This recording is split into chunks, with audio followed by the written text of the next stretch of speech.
vamos dar início à nossa roda de apresentações nesse tema Jovens Pesquisadores, a Nova Geração, e onde discutiremos inovação, pesquisa e formação de novos pesquisadores, né? Bom, eu sou Ricardo Araújo e eu sou professor na Universidade de Brasília, onde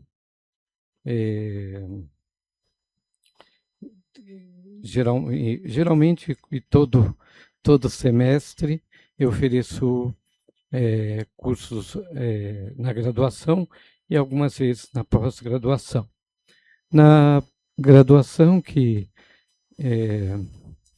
o Pai Nosso de Cada Dia, todo semestre eu ofereço, que é a Introdução à Teoria Literária. E algumas vezes ofereço na pós-graduação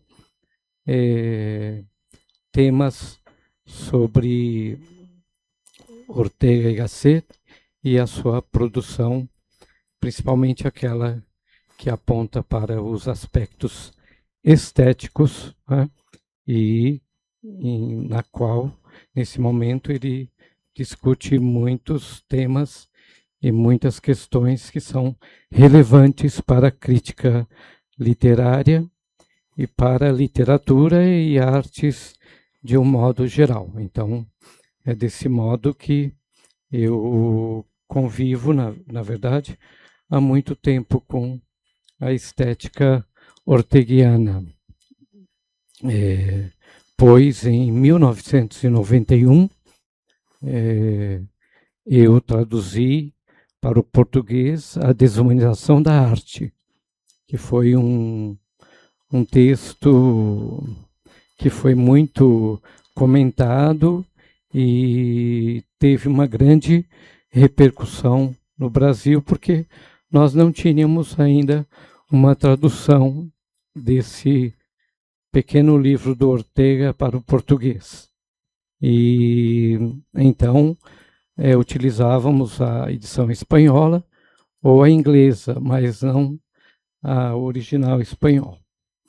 E em 1991, quando eu comecei a traduzir, nesse momento eu conversei com Soledad Spotorno, que é filha de Ortega y Gasset, que cuidava na fundação dos direitos do seu pai, né, do filósofo.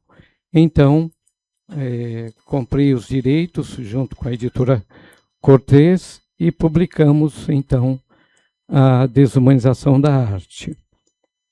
Há um capítulo também interessante com relação à desumanização da arte, porque, em certo momento, eu me associei com o grande poeta concretista e conhecido, eu acredito, mundialmente, o Augusto de Campos, o Haroldo de Campos e o Décio Pignatari.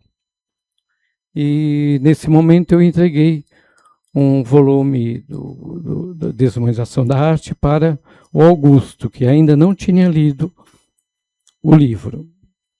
E ele comentou comigo: Ricardo, ele acertou em tudo. Então, ouvi um poeta concretista, não é? Exigentíssimo, são extremamente exigentes, que fizeram associações com Otávio Paz e tantos outros poetas no mundo todo, né?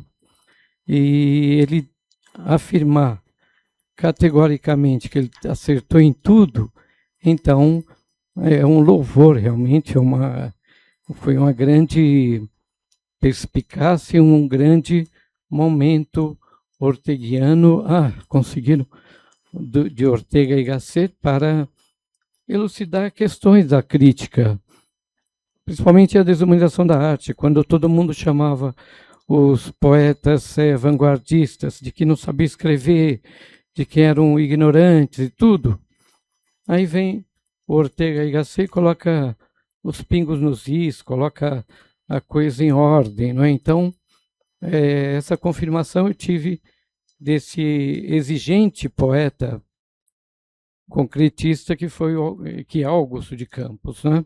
Então, isso valida e só demonstra a importância desse pequeno opúsculo, desse pequeno livro, mas que foi fundamental para a crítica contemporânea. Aqui está uma primeira edição, o livro como saiu, né, no Brasil, e depois eu também publiquei esse aqui, que são ensaios, que eu chamei A Beleza Foi Feita para Ser Roubada, porque em um desses ensaios é justamente aquele em que dois artistas de vanguarda, um deles Picasso, foram presos por tentar roubar no Louvre, tentar furtar, né, do Louvre um quadro, e acabaram sendo presos, sendo detidos. Esse é um episódio também bem conhecido, e é simplesmente para relatar que nesse livro, A Beleza Foi Feita para Ser Roubada, tem justamente um artigo do Ortega y Gasset comentando o roubo desse quadro. Bom, então é isso. Agora vão debater, não é isso? José Expósito, não é isso? Esmeralda Balanger, é isso? Garcia, Ivan Caja Hernández Anera, vai ser pelo vídeo, e Eduardo César Maia Ferreira Filho. Começamos primeiro para quem está no vídeo ou sigo uma hora? Pela Esmeralda, então. Então, começamos pela Esmeralda. Muito obrigada, muchas gracias. Muchas gracias a los dos organizadores, a Ignacio Blanco y a José Paulo Teixeira. Gracias también a los oyentes que están más allá de la pantalla, a los que estáis aquí. Bueno, espero que la conferencia que voy a dar o la pequeña comunicación resulte interesante y sugerente, ¿no? Debo hacer una advertencia antes de empezar. Supongo que todos habrán leído el título, ¿no? Que es el siguiente: Los límites del decir hacia una filosofía del silencio. Y bueno, voy a hablar de un tema al que le he dedicado mucho tiempo en mi vida, porque es mi tema de tesis doctoral. Pero claro, cuando hablo de este tema, siento una lucha interna, que es la lucha, por eso hay la advertencia, contra la temporalidad o la finitud. Voy a querer decir muchas más cosas de las que voy a poder decir, y por tanto voy a tener que dejar muchas cosas silenciadas para poder decir algunas, que seguramente serán insuficientes y exuberantes. De esto nos hablaba un poco Domingo Hernández ayer en la conferencia de la mañana, ¿no? Y tiene un sentido orteguiano, porque son los principios de la nueva filología a los que ahora remitiré, pero sobre todo para mí es un posicionamiento en la vida, ¿no? Creo que para poder decir algunas cosas con honestidad, o a Ortega diría autenticidad, pues hay que acometer una renuncia consciente de algunas cosas. Y en este sentido yo me he preguntado mucho por qué Ortega le dedica de una forma tan poco sistemática, porque la nueva filología no es sistemática, no aparece desarrollada en un libro. Ahora luego explicaré un poco la génesis y voy a dar unas cuantas pinceladas solo, ¿no? Pero me he preguntado mucho por qué Ortega tiene esta preocupación filológica, ¿no? De hecho, por coger el guante de Margarita y algunos guantes que iré cogiendo por aquí, claro, Ortega le escribe a Curtis una carta donde dice que en el 37, que hay una continuidad entre el orbe filológico y el orbe filosófico. Y esto es muy interesante porque estas dos tendencias, vocaciones, estas dos llamadas de Ortega se están retroalimentando constantemente.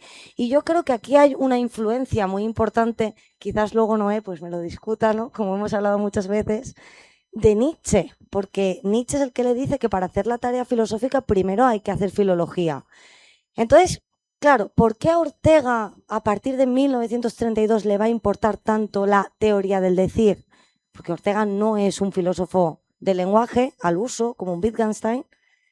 Para mí es un teórico del decir auténtico. Pero un teórico del decir y un teórico del silenciar. ¿Por qué? ¿No? Es la pregunta. ¿Qué intencionalidad hay detrás de esta preocupación de Ortega por el decir? Bueno, voy a dar la respuesta que creía que era la respuesta más coherente con lo que había dado o había leído hasta el momento. Pero debo confesar que esta respuesta está variando un poco porque creo que es una preocupación que tengo acuciantemente en los últimos tiempos, que es la preocupación por la transmisión, por cómo podemos transmitir algunas cosas con justicia, cómo podemos comunicarles a otros, enseñarles algunas cosas. Además, el concepto de enseñanza tiene una raíz indoeuropea interesante de sequitur, que sería como continuar, seguir. Y eso es la enseñanza, ¿no? Enseñar algunas cosas a otros que estarán aquí cuando yo no esté. Entonces, yo me he preguntado esto, ¿no? ¿Por qué Ortega sigue con el silencio, ¿no? Y mi conclusión creo que es la de que Ortega era consciente que había visto el horror, se había encontrado en el exilio, había visto aquellas cosas a las que no se podía volver y había que enseñar cómo no volver ahí. Y creo que por eso se está preguntando por el lenguaje, por el decir, por la traducción, por la transmisión. Y voy a empezar de una forma poco ortodoxa a hablar de la nueva filología, porque voy a empezar con Lessing. Y Lessing no es un autor que Ortega cite demasiado, pero sí aparece desde muy joven a propósito de la educación. Dice en un texto, creo que era de 1907, pero entre el 7 y 1909, ahora mismo no lo recuerdo, y el título tampoco, pero algo así como la nacionalidad y sobre la juventud, algo así, es un textito corto. Viene a decir que de Lessing nos había enseñado que había que tener una educación del género humano. Y creo que esto conecta muy bien con toda la idea de Ortega, porque si recordáis, hay un diálogo de Lessing, el diálogo para francmasones. El centro de todo el diálogo es el silencio, porque Ernst, que no es masón, le está preguntando constantemente a Folk, que sí lo es, qué es la masonería. Y entonces Folk, en un tono muy irónico, pues también muy platónico, le dice, no te lo puedo decir. Pues entonces Ernst, jocoso, dice, bueno, pues si no sabes decírmelo, pues es que no existe, no es nada, esto es una broma. Y entonces Folk le vuelve a insistir, bueno, no es tanto eso, es que incluso aunque yo pudiera decirlo, aquel vocablo que utilizo para expresar esto que es la francmasonería, tú no lo recibirías, la transmisión no se iba a cumplir, no lo ibas a recibir de aquella forma en la que yo lo estoy pensando y lo estoy diciendo. Y creo que Ortega está profundamente preocupado por esto, porque sabe que hay que transmitirle al género humano algunas determinadas cosas, pero el lenguaje, como has dicho, David, pues es utópico, es tosco, es lo que aparece en mi serie de Esplendor de la Traducción, ¿no? Que también ha insistido Tomás en esto. Y entonces nos obliga a tener que estar saliendo de los usos, del lugar común y habitual del habla, para intentar decir algo con justicia. Y de hecho, Ortega, la clave de la nueva filología es que hay una distinción que en español, claro, bueno, en nuestras lenguas indoeuropeas es maravillosa porque nosotros distinguimos entre decir y hablar. Y esto en Ortega es muy importante. El decir es auténtico, tiene intencionalidad, quiere transgredir los lugares comunes, y el hablar es lo que hacemos habitualmente cuando decimos hola, cuando decimos muchas gracias, cuando repetimos la habitualidad. Bueno, esto sirva como preámbulo de esa nueva filología, ¿no? Porque la clave, que ayer ya nos la dio Domingo, es que Ortega cree que si la filosofía está en una crisis, y en una crisis de transmisión de aquellas cosas esenciales en su época, está en esa crisis porque no ha reparado en el lenguaje. Y reparar en el lenguaje es darse cuenta que los conceptos, los vocablos, dice él, son ocasionales. Y para descubrirlos, pues hay que hacer referencia a un contexto histórico, político, a un contexto biográfico y a un contexto lingüístico. ¿Qué usos, qué creencias, por aquí iría el asunto, están ya disponibles ahí en ese marco y nos encorsetan para decir auténticamente?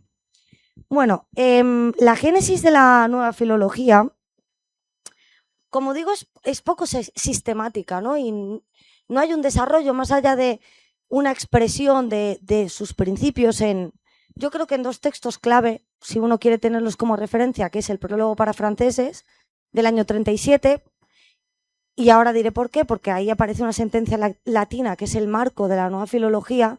Ortega tiene una meditación del marco, ¿no?, de 1921. Y esta metáfora del marco se repite mucho, que el marco es un contorno y un dintorno de algo que está dentro y algo que está fuera.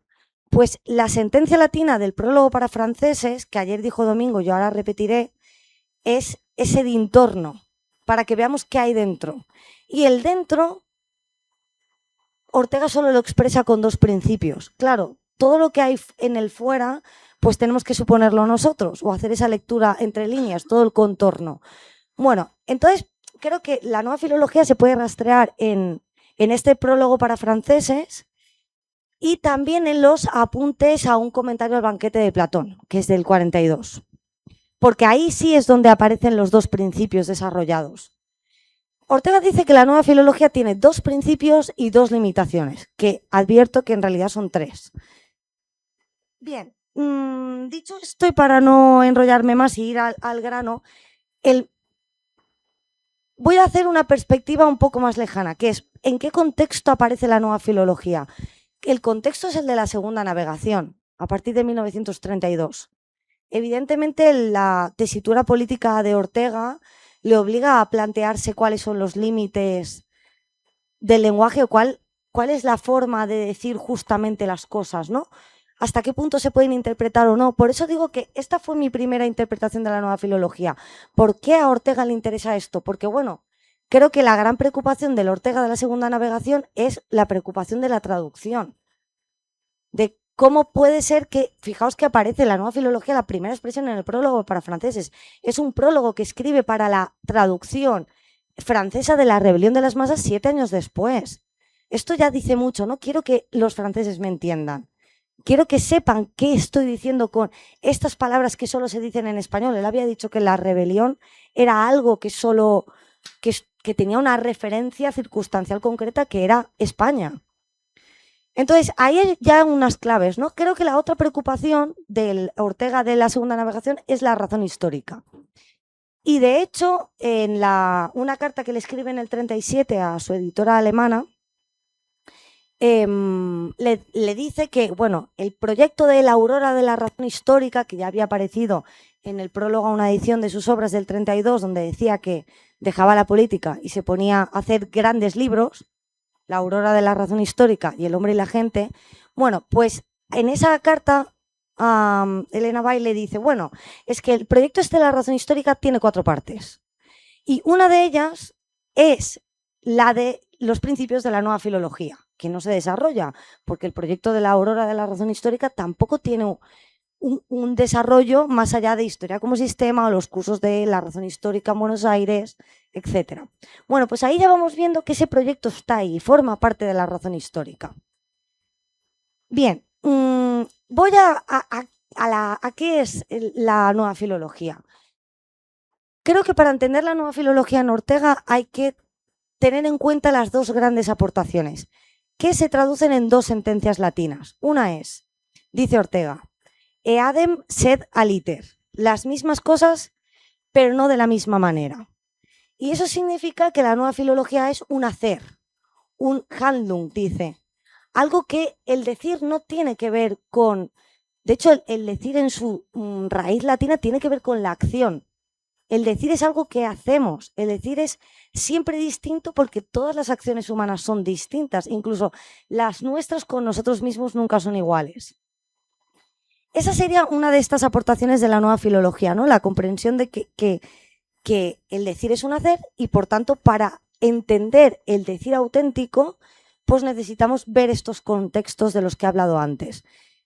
Debo decir que la pregunta que está de fondo en Ortega es la pregunta, aparece Misión del bibliotecario, 1935. Es la pregunta por cómo podemos leer un libro, cómo entablamos un diálogo vivo con la palabra escrita, porque de nuevo aparece el problema de la transmisión. Es que ¿de dónde vamos a aprender aquellas cosas necesarias para la vida si no es de los libros? Alguien ha dicho, ya no sé si ha sido tú, David, o Tomás, esto de, creo que ha sido Tomás, vamos a vivir otras vidas con otros, ¿no? Vamos a divertirnos con otras vidas. Pues creo que esto está ahí, en Ortega. Es que tenemos que aprender cómo leer un libro. Y dice Ortega, hay que leerlo como una acción en estado naciente. La otra idea, la otra sentencia latina, y así ya voy casi terminando, que la dijo ayer domingo y aparece en el prólogo para franceses, dice, duo si idem dicun, non es idem. Es decir, si dos dicen lo mismo, ya no es lo mismo. Nunca la misma palabra va a significar lo mismo, aunque incluso siempre pongo el ejemplo de Íñigo me lo recordaba el otro día, y siempre pongo el ejemplo del carácter performativo del lenguaje con la palabra fuego, porque si yo grito aquí dentro fuego, pues nos vamos a ir porque creemos que hay un incendio. Si estamos en la calle y pregunto por fuego, pues se entiende que quiero fumar, ¿no? Entonces, esto es importante porque nunca decimos lo mismo aunque queramos decir lo mismo. De hecho, Borges tiene un cuento maravilloso sobre esto que solo voy a mencionar y no contaré, me encantaría, pero no, que es el de Pierre Menard, autor del Quijote, porque quiere escribir el Quijote como Cervantes, ¿no? Y en realidad, como nunca somos siempre nosotros mismos, pues nunca diremos las mismas cosas. Bueno, entonces cuando Ortega dibuja este contorno de estas dos sentencias, se da cuenta que lo único que puede decir del decir es que tiene dos principios. Aquí es donde vamos a apuntes para el banquete de Platón. Que el decir es, por un lado, deficiente, porque dice menos de lo que quiere, y por otro lado, el decir es exuberante, dice más de lo que pretende, que es casi lo que me está pasando a mí ahora, porque quiero decir muchas cosas y a la vez no, y tengo que renunciar a decir cosas, ¿no? Y entre esa deficiencia y exuberancia, dice Ortega, claro, porque aquí hay una cosa fundamental. Y esto es lo que a mí me hace pensar mucho, y claro, es la parte que más me apasiona de Ortega, me hace pensar mucho, ¿no? Porque los filósofos nos empeñamos en decir muy bien las cosas con propiedad, pero reparamos poco, y creo que es algo importante en los tiempos que corren, reparamos poco en el silencio. Parece que el silencio nos molesta, que es incómodo, no sabemos cómo interpretar el silencio, parece que el silencio es como si quisiéramos renunciar a conocer al otro. Y Ortega no está diciendo eso, dice, es que para que el decir acontezca, hace falta el silencio, la reticencia constante o consciente de las cosas, la reticencia a decir conscientemente. Y entonces aquí es cuando aparece la limitación. Dice Ortega, bueno, si el decir tiene dos principios, también tiene dos limitaciones. Y esas limitaciones tienen que ver con el silencio. Porque el silencio es un silencio consciente, deliberado. Esto es lo que llama lo inefado. Aquello que callamos porque pues, lo van a entender. De hecho, aquí el silencio es curioso, ¿no? Porque hablamos idiomas distintos, muchos de los que estamos aquí. Entonces, presuponer que algunos pueden entender algunas cosas de las que yo digo o no, pues quizás ahí también sea utópico, no lo sé. Pero Ortega dice que hay un silencio de este tipo, el consciente. No voy a decir esto porque si digo la referencia de Borges todo el mundo me entenderá.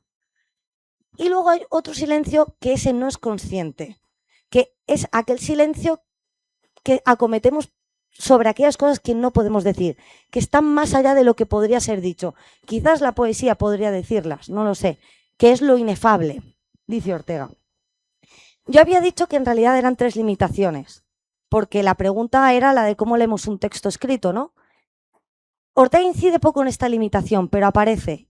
La gran limitación que nos pone el texto escrito es que carece de corporalidad. ¿Dónde está la persona que escribió eso? Su cuerpo, sus gestos. El gesto es lo que dice Ortega. La mirada, el tono de la voz, no está. Entonces lo tenemos que poner nosotros para que ese decir cobre vida de nuevo, renazca. De lo contrario, no será auténtico, ¿no? Y eso forma también parte de la limitación del silencio.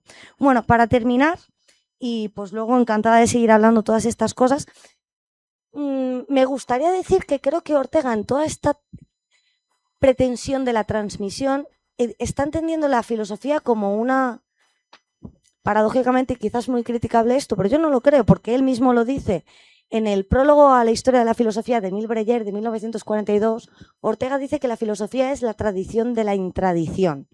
Y creo que tiene que ver con esto, precisamente porque hay una tradición, que es la de la palabra escrita.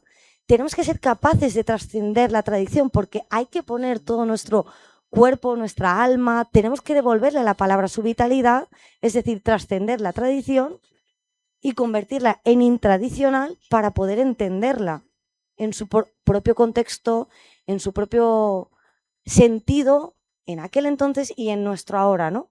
Así que bueno, pues así lo dejo y muchísimas gracias por la atención. Obrigada.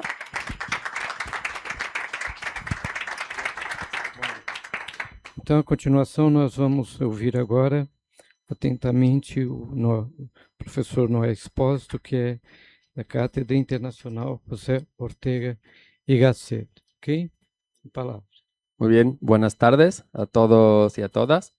En primer lugar, pues quiero agradecer, por supuesto, a los organizadores del Congreso, a José Paulo Teixeira y Ignacio Blanco, por la invitación y por haber hecho posible este encuentro, y a todos los compañeros y compañeras, especialmente también de Brasil, que están aquí acompañándonos. Y es para mí también un placer. Es la primera vez que estoy en Brasil.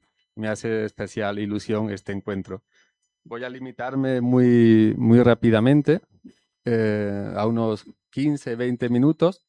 He preparado un esquema y bueno, he de decir también que he cambiado mi ponencia porque el título es El imperativo biográfico de la ética de Ortega. Pensaba meterme en cuestiones de ética, de antropología filosófica, imperativo biográfico, que es el título de mi libro y que he trabajado en la tesis doctoral. Ahora comentaré muy brevemente estos libros, pero hablando con José Paulo estos días sobre la importancia de la estimativa para el proyecto que tienen, ¿no?, en el Instituto de Filósofos Jóvenes, que toman de Ortega la estimativa, la ciencia estimativa, como una aportación básica, ¿no?, para su proyecto, pues el objetivo de mi ponencia es muy brevemente explicar qué es la estimativa, cuál es mi interpretación de la estimativa y qué lugar ocupa en la ética de Ortega y especialmente en la ética, pero también en el conjunto de su filosofía. Es muy ambicioso, evidentemente, el propósito, por eso voy a ser muy esquemático. Estos 4 libros que comparto son 2 pequeños homenajes a 2 de mis maestros orteguianos, a José Lasaga, Figuras de la vida buena, que es un libro fundamental para el estudio de la ética de Ortega, y La fenomenología de Ortega y Gasset, de Javier San Martín. Lo que voy a decir está básicamente resumido, como digo, en mi libro sobre la ética de Ortega, discúlpenme la autorreferencia, y también está desarrollado en este libro que editamos Tomás Domingo Moratalla y yo hace 3 años, en el 2022, donde recogemos varias colaboraciones de profesores de España, de México, de Italia, y especialmente quisiera mencionar al profesor Carlos Morullao, que es uno de los investigadores que también más ha trabajado Ortega en el ámbito lusófono. Bueno, muy brevemente, si puedes pasar, Pedro. No sé si se ven las diapositivas, ¿no se ven? Bueno, muy brevemente, decir también, no se ve, bueno, entonces la podemos ignorar porque no se ven. Vale, muchas gracias. Decir también que mi intervención, como ya comentaba el profesor Tomás Domingo Moratalla, se enmarca en el proyecto de la Cátedra Internacional José Ortega y Gasset y también desde el Grupo de Investigación en Fenomenología de la UNED, y por tanto nuestra lectura, nuestra interpretación de Ortega la basamos en la fenomenología, en la hermenéutica, en una fenomenología hermenéutica o en una hermenéutica fenomenológica. Ya sabemos que la relación de Ortega con la fenomenología es bien compleja, desde que la asume en el año 1913-14. La primera crítica aparece en el año 29 en estos textos, y luego en el año 41 Ortega reconoce, ¿no?, que hay una confluencia entre la fenomenología y la razón histórica. Hay una relación compleja que no puedo entrar aquí, pero desde esta relación compleja de Ortega con la fenomenología, interpreto la estimativa, la ciencia estimativa. Un segundo punto, son 10, son muy brevemente, no voy a entrar en ninguno, solo lo anuncio. ¿En qué es filosofía? En lo que ya llamamos la segunda navegación, la metafísica de la vida humana. Recordemos que Ortega anuncia una ética, ¿no? En el año 29 dice la ética que acaso el año que viene escribiré, no la escribe, pero se conoce menos que en el año 1915, en el sistema de la psicología, ya anuncia una ética como axiología, aquí al final, anuncio de una ética como axiología o estimativa. Esto es interesante porque siempre tenemos en cuenta los textos de 1923, 1918 sobre estimativa, pero Ortega ya la tiene en mente, ya anuncia una ética en 1915. Esto me parece interesante. ¿Se puede bajar un poco?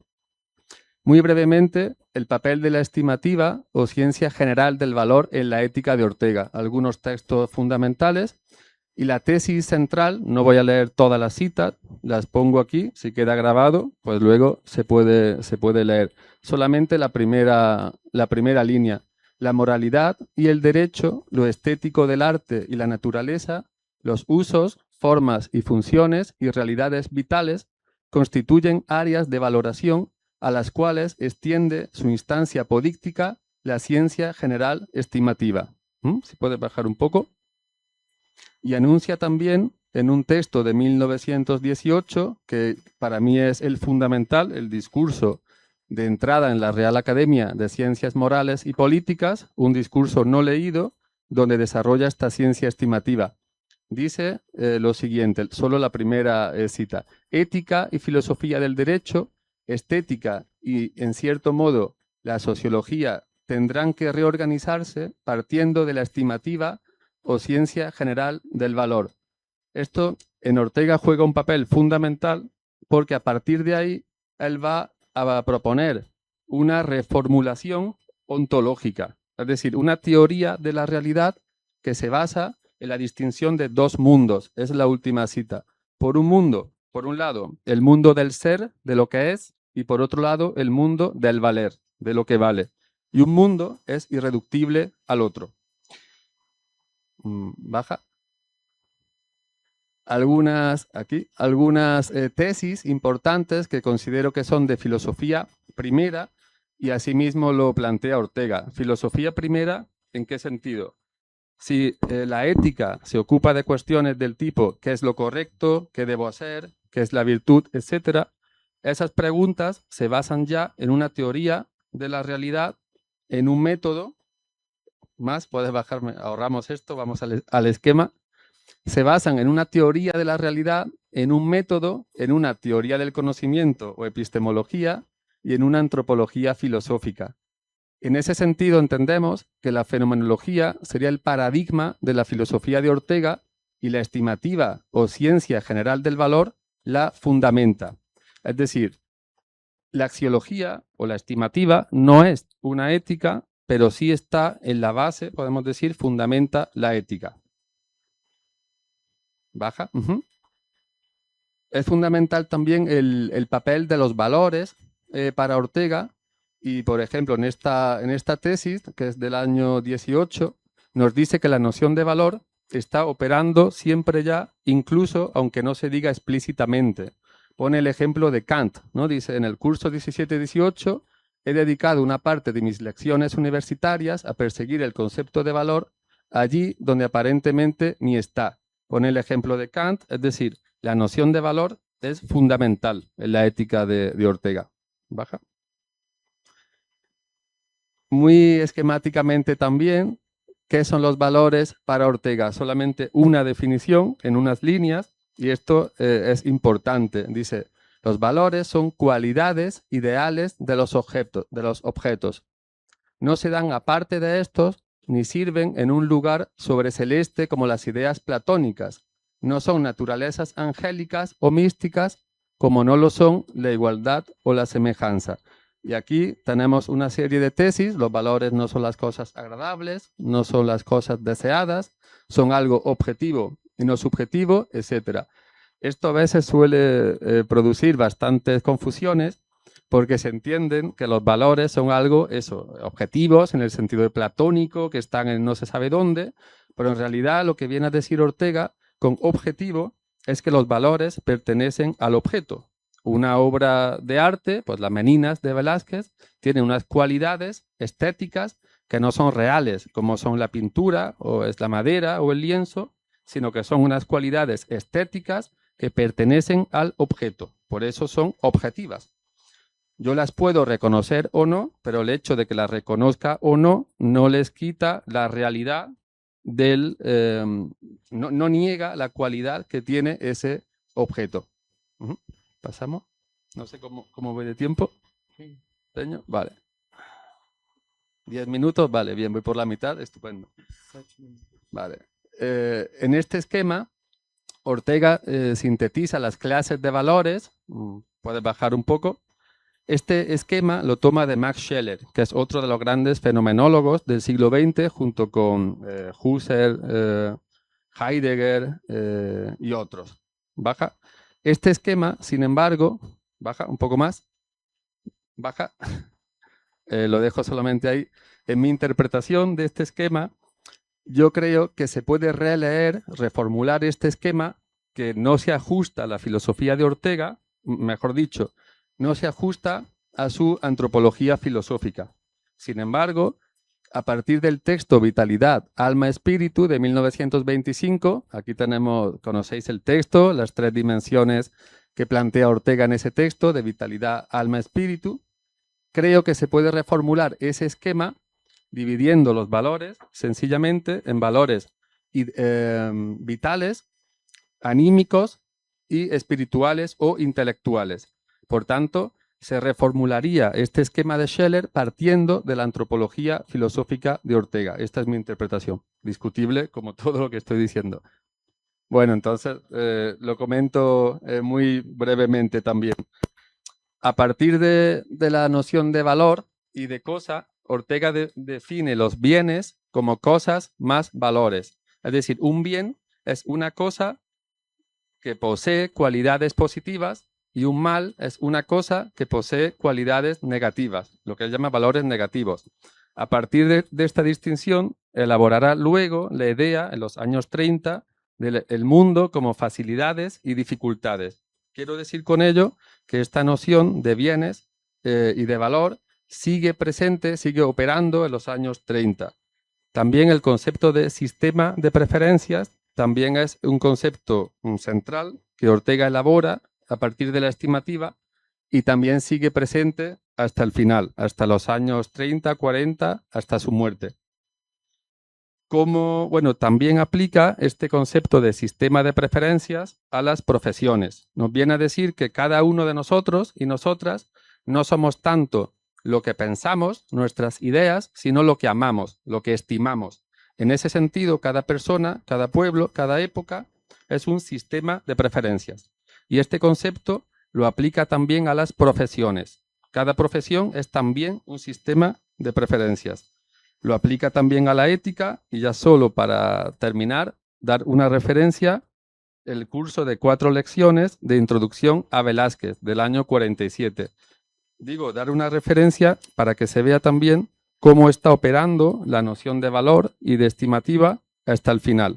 Solamente un ejemplo, dice, me refiero a ese imperativo que algunos hombres, seres humanos, sienten de ser mejor. Se entiende de ser siempre mejor de lo que ya son, de no vivir jamás en abandono y a la deriva de los usos, entorno y de los propios hábitos, sino por el contrario, exigirse a sí mismos y de sí mismos siempre más. Es por excelencia el imperativo de nobleza del alma. La nobleza obliga. Como digo, este imperativo biográfico, ya para concluir en un minuto, reúne los 2 ingredientes de la vida humana, la dimensión subjetiva o yoica y la dimensión objetiva, que aporta la axiología y que aporta la circunstancia. Quedarnos solamente con el lado yoico o subjetivo supondría caer en un relativismo subjetivista. Quedarnos solamente con el lado objetivo supondría desatender la parte subjetiva de la vida humana. combinando ambos, entendiendo la vida de la noción biográfica, la realidad radical como vida biográfica, se podría elaborar la noción de imperativo biográfico. Es lo que he intentado en mis trabajos, incorporando la axiología y la estimativa hasta el final de su obra. Y eso sería todo. Muchas gracias. Antes de nada, es un placer estar con vosotros, aunque sea de manera virtual. Ya lo siento no haber podido estar de manera física. Muchas gracias por la presentación, Ricardo. Muchas gracias a José Paulo por la invitación, muy importante, y un placer dialogar con vosotros. Gracias. Hagamos un ejercicio aparentemente no demasiado novedoso de recuperación de Goethe y también de aquella experiencia que enlazó a Ortega con la cultura americana en la última fase, en la última parte de la vida del filósofo madrileño, en una situación bien complicada, ¿no? Me refiero más a la del 49. Voy a recuperar ese interés y vamos a analizarlo de manera algo más profunda, ¿no? Como saben, este interés de Ortega por la literatura es constante, ya se ha dicho hoy en numerosas ocasiones, es constante desde su juventud. Accede muy pronto a la lectura de obras clásicas griegas y también francesas, y después también en lengua alemana, una vez adquiere el idioma en sus estancias de estudios entre 1905 y 1907, por irnos a lo primero, en Leipzig, Berlín y Marburg. En el caso de Goethe, este interés fecundado en esas estancias encuentra expresión a propósito de las efemérides del centenario de la muerte del literato y del bicentenario de su nacimiento. En torno a la primera conmemoración, como saben, en 1932, Ortega escribe los ensayos pidiendo un Goethe desde dentro y Goethe el libertador. En verano de 1949, a propósito de la segunda efeméride, dicta las conferencias sobre un Goethe bicentenario y Goethe sin Weimar, primero en Aspen, Colorado, Estados Unidos, y días más tarde en Hamburg, y la segunda de las conferencias en Berlín y Stuttgart. En otoño incluso llegaría también a realizar una conferencia en Madrid, en la librería Buchholz. Estas dos fechas, como también saben, atestiguan una lectura profunda de Ortega tanto del literato como de las fuentes secundarias más en boga sobre su vida y su obra. Esto no es tan conocido. Sin embargo, bueno, sin duda, la segunda fecha de 1949 entraña mayor complejidad. Recientemente finalizada la Segunda Guerra Mundial, recordemos. La conmemoración no tiene un aire de celebración, sino más bien de invitación a una reconstrucción, la reconstrucción de los lazos culturales en Occidente tras la guerra, que propiciarían una reconstrucción de las infraestructuras capaces de consolidarlos. Capital será, en este marco, la disertación de Ortega en Berlín, el 5 de septiembre, en la Freie Universität, titulada De Europa Meditatio Quaeda.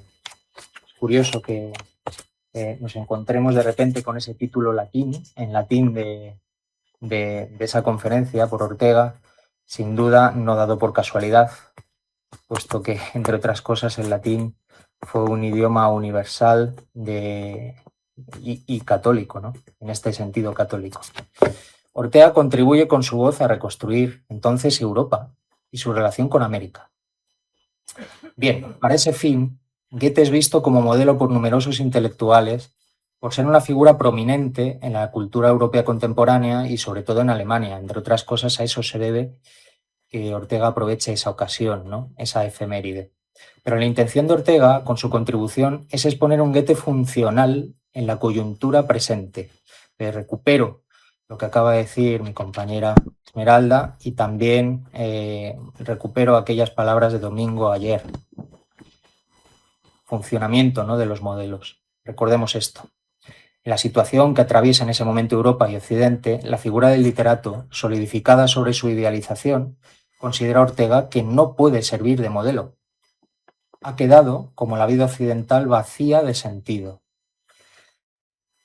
Entonces, busca el sentido de la figura de Goethe más bien en su vida efectiva, en la vida que vivió, y lee entre líneas sus obras y las biografías de los expertos para encontrar la gema de su vocación efectiva. Esta es para el filósofo madrileño la fuente de orientación principal de un interés en Goethe como arquetipo de vida. Quiero usar esa palabra. Esta vocación fue, claro está, para el filósofo madrileño, la de poeta. Fue la vocación de literato. Una vocación lírica que se encuentra con la tragedia de las indentaciones institucionales burocráticas que asumió en Weimar. Ortega, en suma, propone hacer el ejercicio de vislumbrar un Goethe sin Weimar, un Goethe sin fronteras. Y esto precisamente mostrando los límites de su concreta actividad vital. No vayamos a confundir esa propuesta de un Goethe sin fronteras como algo directamente interpretado, ¿no? Ortega, sin duda, usa desde bien joven de la ironía. En este sentido, integra lo lírico y lo trágico, podríamos decir de nuevo, un guiño a 1914, en un efectivo drama vital. El drama concreto de la vida que vivió el creador alemán. Ciertamente, Goethe consigue concluir su vida y a la vez prácticamente su obra magna de Fausto en Weimar. Logra aprovechar las complicaciones que exprimen su dote natural para la creación literaria, para destilar creaciones como esta o su Guillermo Meister. Por lo que Ortega no puede pretender descolocar a Goethe de su circunstancia, no puede pretender en serio eliminar de su vida sus años de trabajo en la corte de Weimar. En este sentido han ido tantas críticas como las que se han realizado en la interpretación del filósofo madrileño de esta idea de Goethe, ¿no? De la vida de Goethe. Por tanto, solo virtualmente se podría separar esta circunstancia respecto a su singular vocación. Esta virtualidad es la que ensayó Ortega, precisamente, en esas tesituras. Sobre todo me refiero a la del 49. Es decir, lo que el madrileño llama la monumentalización de Goethe, que ofrece la mayoría de los estudiosos de su vida y su obra entonces, en aquellos años, no muestra las diferencias, las dificultades de su vida, que se difuminan en la figura solidificada. Ortega juzga que se destaca en demasía la obra y la vida acabadas de Goethe sin mostrar las potenciales fisuras que movilizaron su vida. Esto es la parte trágica del drama de la vida de Goethe.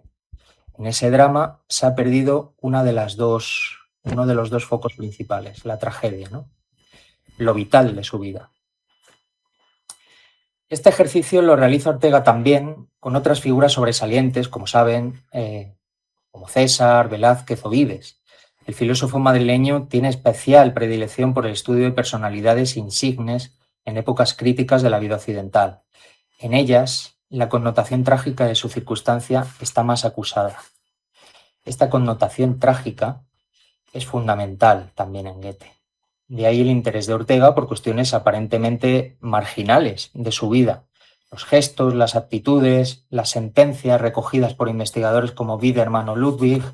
Ortega toma estos documentos como fuentes importantes para descifrar la vocación de Goethe, no como meros almanaques con datos que reafirmen la hipótesis de ejemplaridad de su figura. De hecho, gran parte de las notas de trabajo que el filósofo toma al hilo de la lectura del filólogo alemán, del literato alemán, mejor dicho, en preparación de las conferencias y trabajos que he mencionado, se detienen con denuedo en esas cuestiones, para nada marginales, repito. Podemos ver digresiones en las notas de trabajo de Ortega sobre temas como el uso de disfrazarse para hacer de griego o de persa, de Goethe, un disfraz que para Ortega denota una tendencia a sobrellevar su circunstancia, al fin y al cabo, no un mero divertimento, o al revés, una vuelta directa de la atención hacia lo clásico. Más bien indirecta, esta afición de Goethe a los giros dramáticos, al modo de una sobrevida, imprime un sello de autenticidad en su obra, afín, en el fondo, al espíritu de su tiempo. Esto es interesante también. Sería la traducción que Ortega hace del movimiento literario que Goethe pone en marcha. Este sería el segundo ejemplo, la segunda cosa que cabría destacar de los análisis de Ortega en este momento, para no detenerme mucho. Y es que Ortega traduce el Sturm und Drang, que podríamos denominar tormenta e ímpetu, como algo así como un ímpetu redoblado. Fíjense, Ortega traduce Sturm por ímpetu en la fórmula con que describe el destino literario de Goethe, con lo que parece entender esta corriente como un ímpetu doble. Recuérdese una sobrevida, lo he mencionado hace nada. Vida, es decir, vida, consciente de su dramatismo, al fin y al cabo. En esto consistiría esa ironía. De esta conciencia, Sturm und Mass denomina de hecho Ortega, denominaba en 1932 con mayor precisión a la identidad literaria del literato Goethe, extrae de esa conciencia el valor de Goethe como arquetipo funcional en 1949. Una conciencia, entiéndase, paradójica. Una conciencia que toma de la conciencia filosóficamente entendida solo el movimiento y por ello no puede ser especular, no puede ser expresión de un movimiento infartado, sino más bien redoblado por la ironía.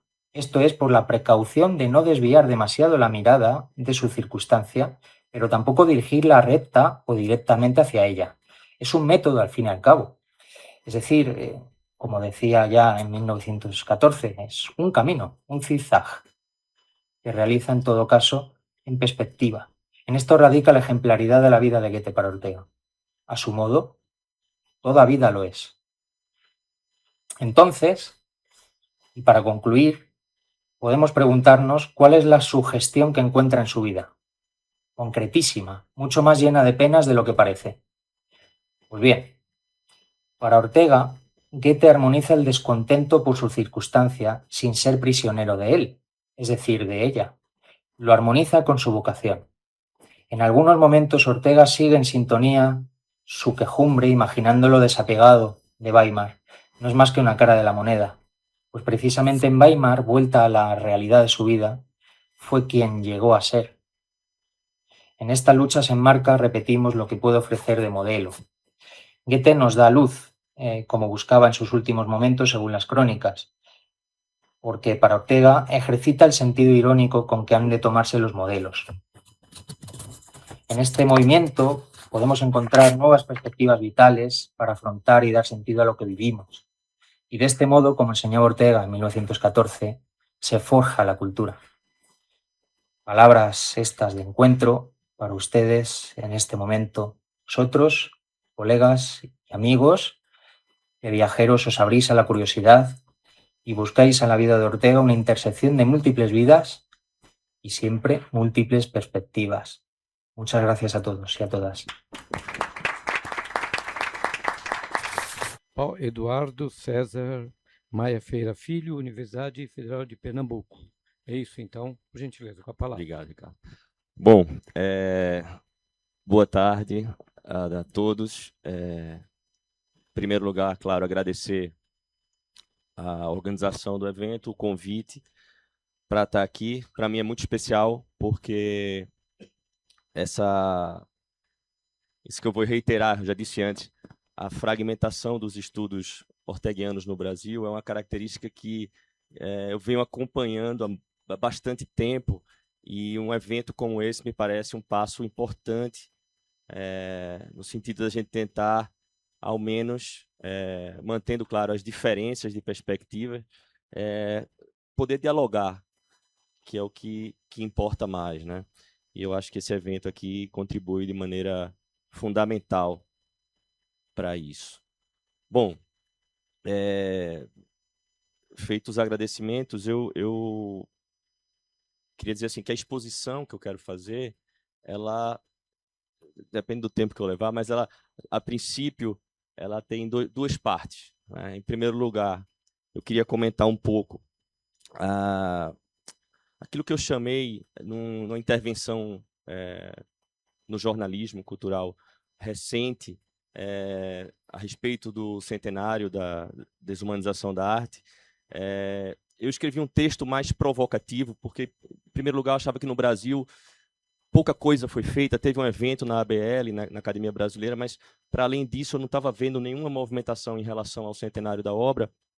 E aí eu publiquei no Estado de São Paulo um texto muito provocativo, menos hermenêutico e mais provocativo, ou seja, eu falava um pouco do que se tratava o livro, mas tentava, no final, propor uma inversão da perspectiva orteguiana, como se os tempos tivessem mudado tanto, a sensibilidade estética tivesse mudado tanto, que era preciso propor um outro tema, um outro conceito.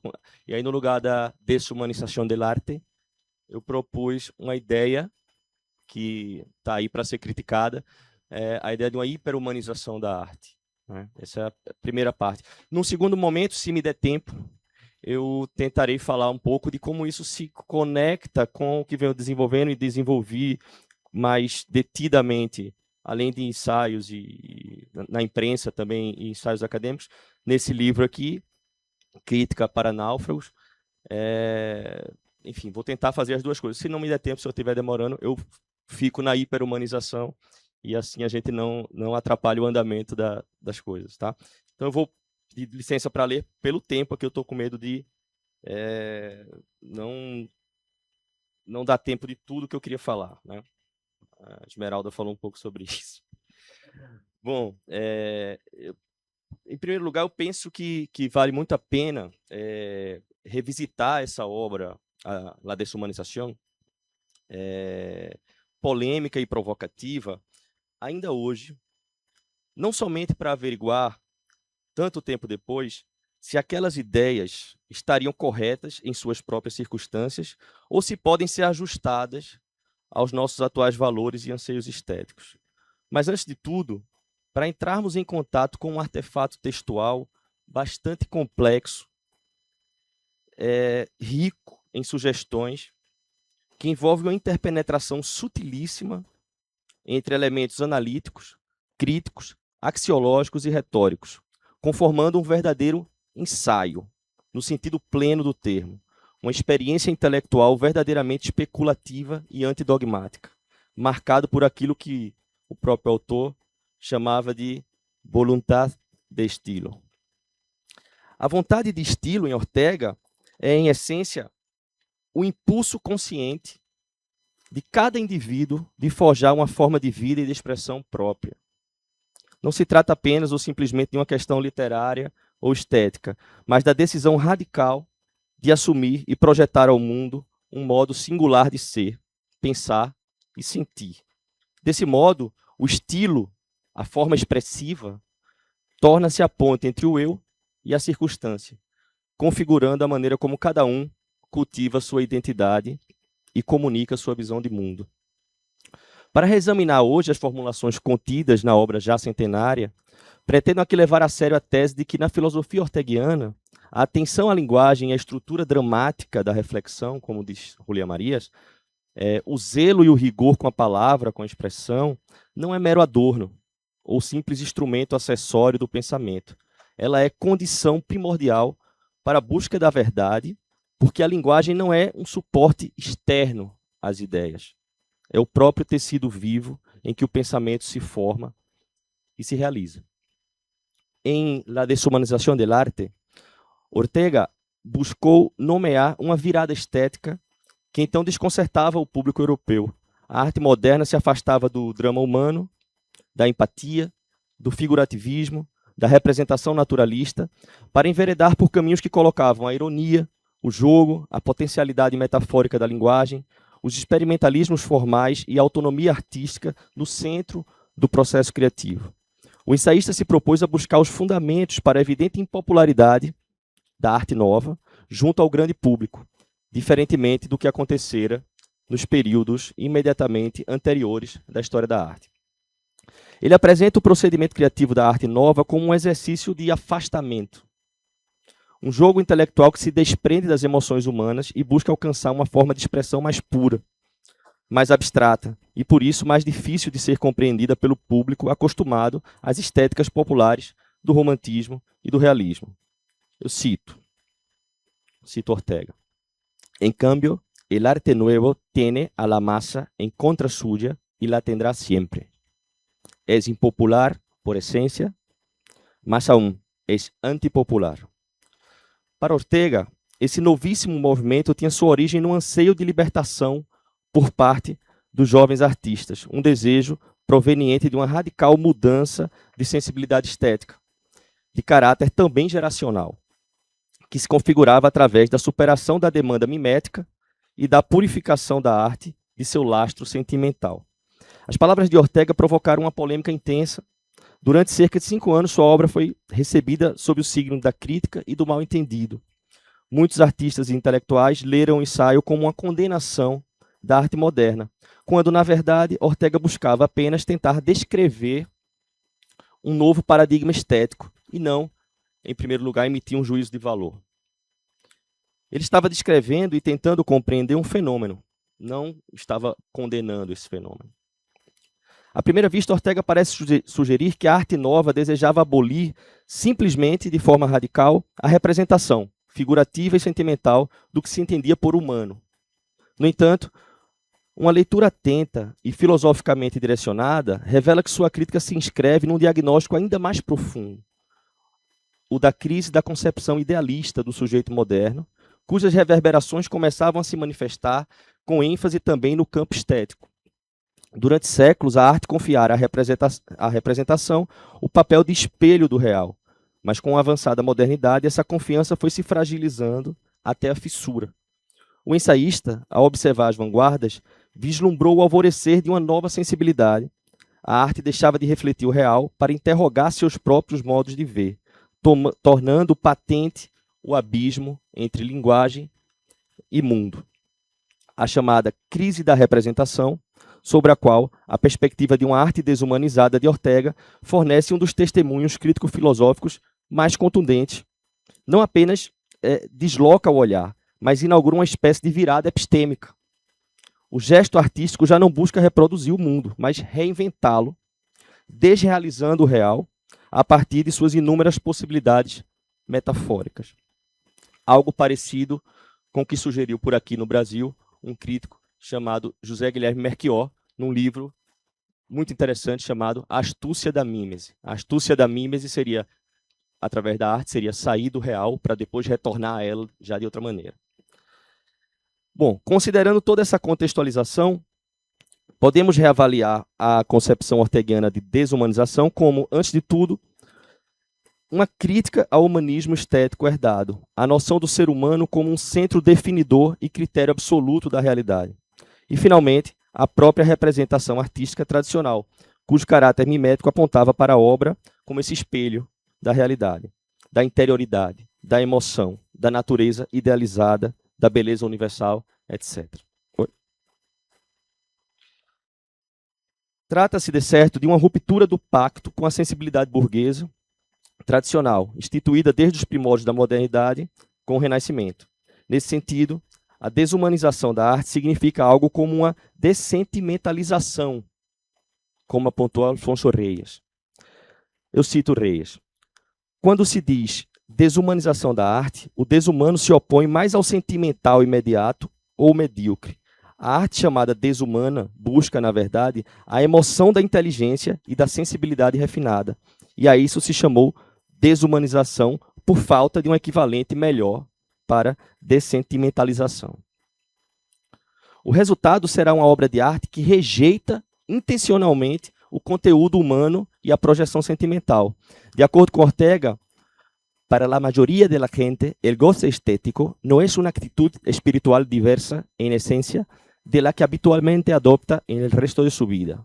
Ou seja, a sensibilidade artística ordinária, a da maioria, não representa a possibilidade de uma saída de si, uma ampliação da individualidade e uma libertação da prisão do senso comum. Podemos dizer que a arte nova, fundamentalmente uma arte crítica, ela é fundamentalmente crítica, no sentido de que explora essa crise da representação, a cisão incontornável entre a realidade objetiva do mundo e nossa forma de concebê-la e apresentá-la como ideia. Para o pensador espanhol, la tendencia natural nos lleva a creer que la realidad es lo que pensamos de ella. Por lo tanto, a confundirla con la idea, tomando esta de buena fe por la cosa misma. En suma, nuestro prurito vital de realismo nos hace caer en una ingenua idealización de lo real. Esta es la propensión nativa humana. Trata-se de uma atitude inocentemente idealizadora, pois sem consciência crítica considera como real aquilo que é apenas ideia. Essa propensão natural à idealização conduz ao erro, porque, segundo Ortega, entre a ideia e a coisa há sempre uma distância absoluta. Quer dizer, o real sempre transborda o conceito que tenta contê-lo, como você apontou. A concepção orteguiana de desumanização autoriza um jogo conceitual instigante. Eles nos dão licença para imaginar a arte não como um reflexo, da suposta realidade, nem como veículo expressivo da emoção, mas como uma força criativa e metafórica capaz de deslocar, de causar estranhamentos, rupturas, dissensos. Estranhamento é um conceito próximo aos formalistas, né, como sugeriram aqui antes, né, dissensos, e de projetar outras realidades mais elaboradas, intensas, sofisticadas e intelectualmente instigantes. Né. Bem, vamos tentar agora chegar aos nossos dias. Um século depois de sua publicação, o ensaio orteguiano permanece instigante, no sentido de que nos ajuda a pensar a evolução da arte e das concepções estéticas e críticas, os modos de sua recepção e ainda o papel do espectador como partícipe ativo no processo de significação. É preciso notar, no entanto, que o pensador se referia a uma época já bastante distante e distinta da nossa, em que os fenômenos da criação e da fruição artísticas eram perceptivelmente mais homogêneos e, portanto, mais suscetíveis de generalizações amplas no momento de tentar compreendê-las. Ortega parecia acreditar que cada época-história é dotada de uma espécie de identidade estética própria, um modo particular de criar e de sentir. Se é assim, o que dizer do nosso próprio tempo? Nas últimas 2 décadas, eu pude acompanhar pessoalmente como crítico, jornalista cultural e principalmente como professor e pesquisador, a avassaladora emergência de um fenômeno que poderíamos nomear talvez como empoderamento temático ideológico da literatura e dos estudos literários, chamados agora, com razão, simplesmente de estudos culturais, dada a falta de especificidade com que se trata o texto literário. Arrisco-me a apontar 2 razões para isso. O acirramento da polarização política, alimentada pelo combustível inesgotável das chamadas guerras culturais, e a cada vez menor cultura artístico-literária das novas gerações. Afinal, a literatura já não é o centro da cultura e as novas gerações não são preparadas nela, né? O que ocasiona uma óbvia falta de referências e de parâmetros qualificativos. Assim, o percurso da arte, da recepção estética e da própria crítica parece ter deslocado de maneira paulatina, mas radical, o cenário previsto por Ortega. A sensibilidade artística contemporânea, parece-me, caracteriza-se inversamente por uma hiper-humanização. A arte hoje está saturada de sentimento, carregada de presença afetiva, de marcas identitárias, de narrativas de trauma, de engajamento político.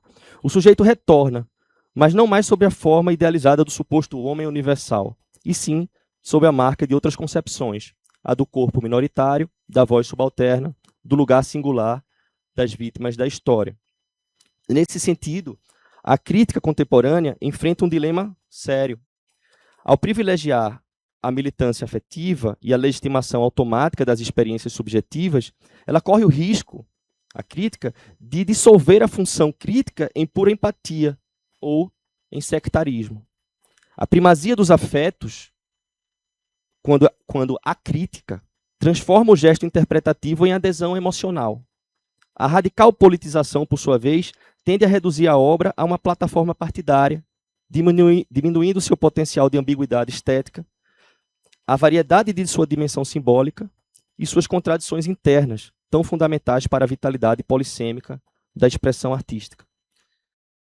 Permitam-me mencionar uma experiência pessoal. Estando eu aqui em São Paulo, há alguns anos atrás, em meio às discussões finais para decidir qual seria o texto, um romance premiado como o melhor romance nacional, num importante certame literário, eu fui surpreendido, né, pela visão de quase todos os demais membros do júri, de que a melhor literatura, na verdade, é aquela que, cito, toca nos temas mais urgentes. Aqui, cito novamente, registra a verdade sobre os reais problemas da sociedade. O texto que, enfim, cito, desperta nossas consciências para as iniquidades da realidade brasileira.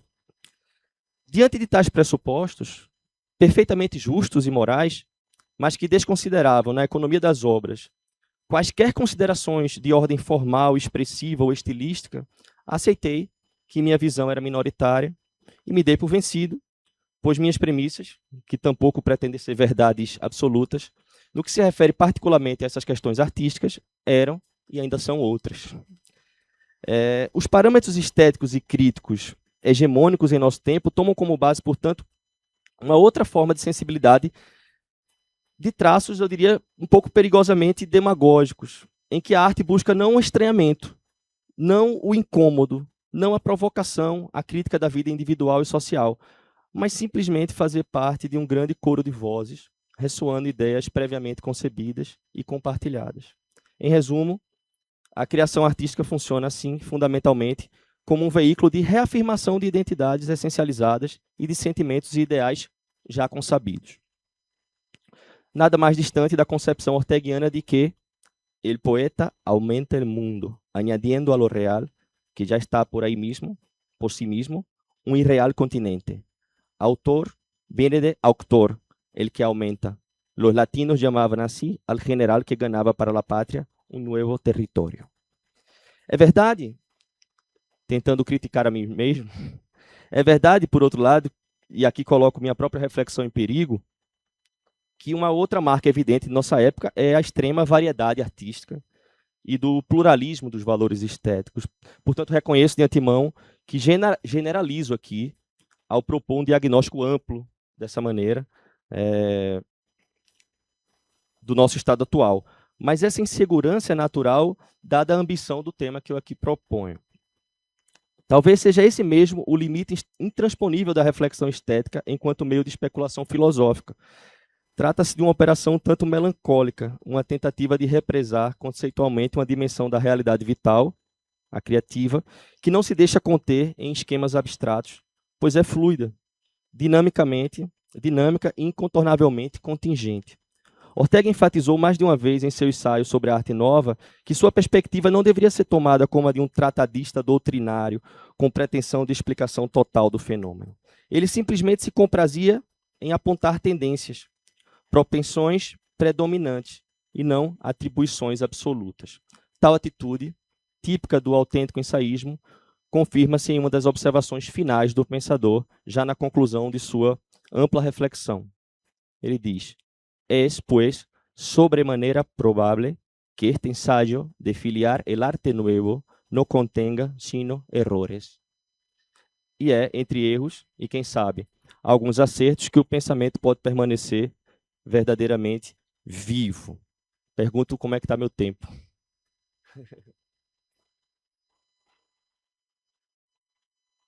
5 minutos para concluir. Bom, então eu vou só sugerir aqui a ideia da crítica náufraga, né? Eu desloco um pouco essa minha reflexão para a atividade crítica em si.